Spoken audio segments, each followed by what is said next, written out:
The BBC Question Time studio in Grimsby was packed to capacity, the audience restless with the political energy that always accompanied discussions of Brexit, even 7 years after the referendum.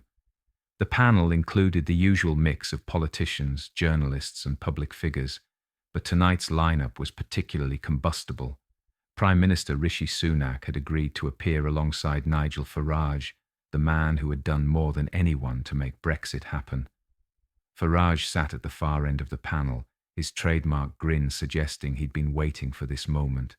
At 60, he remained the master of political theatre, capable of distilling complex issues into sound bites that resonated with millions of Britons who felt left behind by Westminster politics. Sunak, by contrast, sat calmly in his precisely tailored suit, his expression neutral as the programme's host, Fiona Bruce, introduced the evening's topics.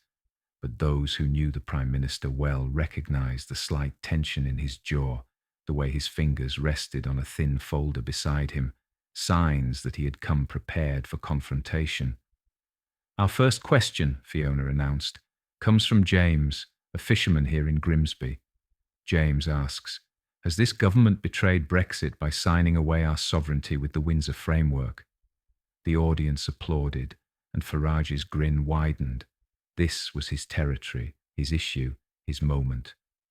"Prime Minister," Fiona turned to Sunak, "you negotiated the Windsor Framework with the EU. Has the government betrayed Brexit?" Sunak began his response with his characteristic measured tone.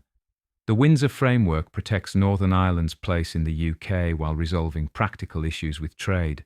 It's a pragmatic solution that—" "Pragmatic solution," Farage interrupted, laughing sharply.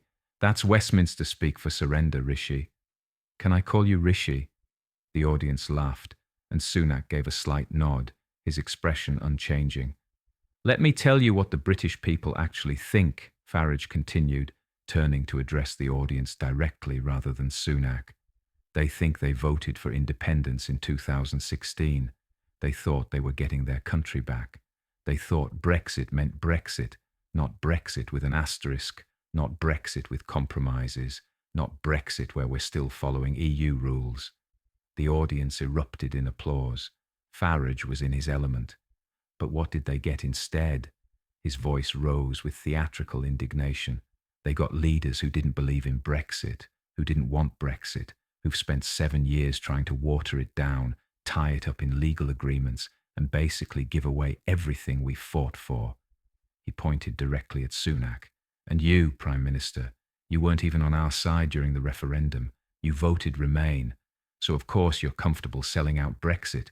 You never believed in it in the first place." The audience's response was mixed now, loud cheers from Brexit supporters, but also murmurs of discomfort at the directness of the attack. Sunak remained still, letting Farage finish. "I spent 20 years of my life fighting the European Union," Farage continued, his voice taking on a note of wounded sincerity. 20 years in the European Parliament, watching our democracy being eroded, our sovereignty being stolen, our country being ruled by unelected bureaucrats in Brussels. I sacrificed everything, my privacy, my safety, my comfortable life, to win that referendum and give Britain back to the British people. He paused for effect. And now I watch as politicians like you give it all away. The Windsor Framework keeps us tied to EU law. The trade deals you're negotiating compromise our sovereignty. You're betraying Brexit, betraying the 17.4 million people who voted Leave, and betraying the very idea of British independence. The applause was thunderous from sections of the audience. Farage had just delivered a perfect encapsulation of the Brexit betrayal narrative that had sustained his political relevance for years after the referendum. Fiona Bruce turned to Sunak. "Prime Minister, how do you respond to those very serious accusations?" Sunak looked directly at Farage for the first time, his expression unreadable. "Mr. Farage," he began quietly, "you speak with great passion about your 20-year fight against the European Union, about your sacrifices, about your unwavering commitment to British sovereignty. It's a compelling narrative, and I understand why many people find it inspiring." He picked up the folder beside him. but I wonder if we might examine the actual record of your relationship with the European Union. Not the mythology you've created, but the documented facts of how you've interacted with Brussels throughout your political career. Farage's grin flickered slightly. Specifically, Sunak continued, opening the folder, I'd like to discuss your continuing financial relationship with the EU, the relationship you've carefully avoided mentioning in all your speeches about sovereignty and independence. The studio fell silent. This was not the usual political response. What are you talking about? Farage demanded, his jovial tone replaced by something sharper. I'm talking about your EU pension, Mr. Farage, Sunak said calmly, the one you've been collecting since 2020, the one funded by European taxpayers, including British taxpayers during our membership, the one that, according to publicly available European Parliament financial records, currently pays you approximately £73,000 per year. The audience gasped.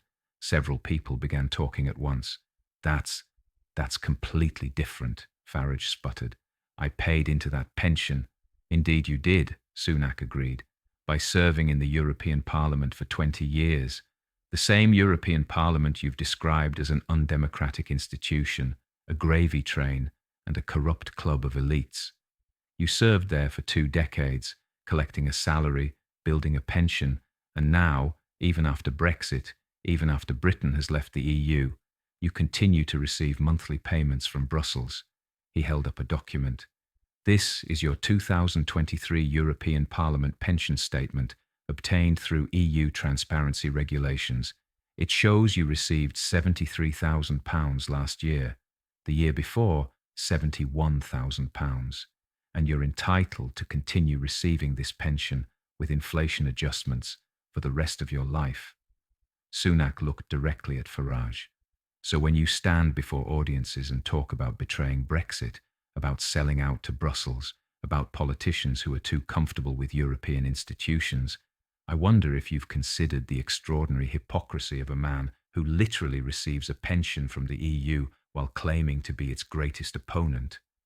The studio erupted in chaos, some audience members applauding Sunak, others shouting in Farage's defense, Fiona Bruce calling for order.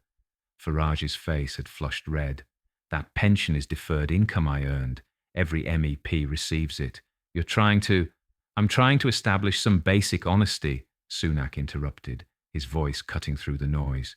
You've built an entire political career on attacking the EU, on positioning yourself as the pure voice of British independence, but you've been perfectly happy to take EU money and continue taking it, while accusing everyone else of being too close to Brussels.